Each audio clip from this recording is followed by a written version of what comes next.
பழனி முருகன் கோயிலில் ரூ. 20 பஞ்சாமிர்தம். பக்தர்கள் மகிழ்ச்சி.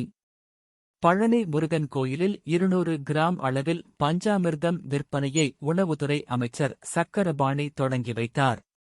தமிழ் கடவுள் முருகப்பெருமானின் அறுபடை வீடுகளில் 3ஆம் படை வீடான பழனி தண்டாயுதபாணி சுவாமி திருக்கோயிலுக்கு நாள்தோறும் ஆயிரக்கணக்கான பக்தர்கள் சாமி தரிசனம் செய்ய வருகை தருகின்றனர். இதையடுத்து தைப்பூசம், பங்குனி உத்திரம் உள்ளிட்ட திருவிழா காலங்களில் லட்சக்கணக்கான பக்தர்கள் பழனி கோயிலுக்கு வருகை தந்து சாமி தரிசனம் செய்வார்கள். இவ்வாறு வருகை தரும் பக்தர்களுக்கு கோயில் நிர்வாகம் சார்பில் பிரசாதமாக பஞ்சாமிர்தம் வழங்கப்படுகிறது.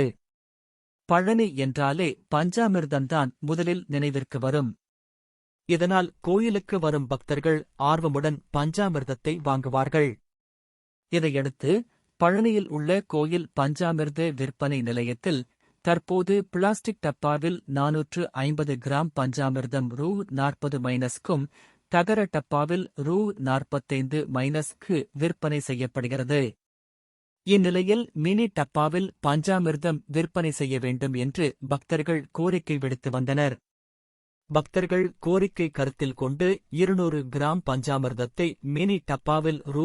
20 விற்க கோயில் நிர்வாகம் முடிவு செய்துள்ளது. அதன்படி 200 கிராம் பஞ்சாமிர்தம் ரூ. 20 விற்பனை தொடக்க நிகழ்ச்சி பழனி முருகன் கோயிலில் நேற்று நடைபெற்றது. இதில் உணவுத்துறை அமைச்சர் சக்கரபாணி கலந்து கொண்டு ரூ. 20 பஞ்சாமிர்தம் விற்பனையை தொடங்கி வைத்தார்.